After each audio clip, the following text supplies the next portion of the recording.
কেঁচো টোপ ব্যবহার করে গুলশা মাছ এবং ফলি মাছ ধরা হচ্ছে। দেখেন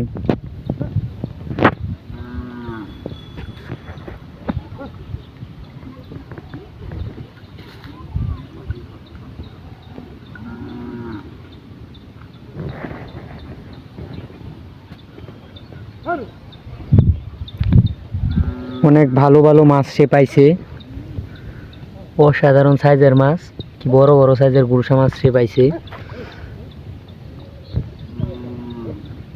দেখেন কি সুন্দর সাইজের গুলশা মাছ, দারুণ।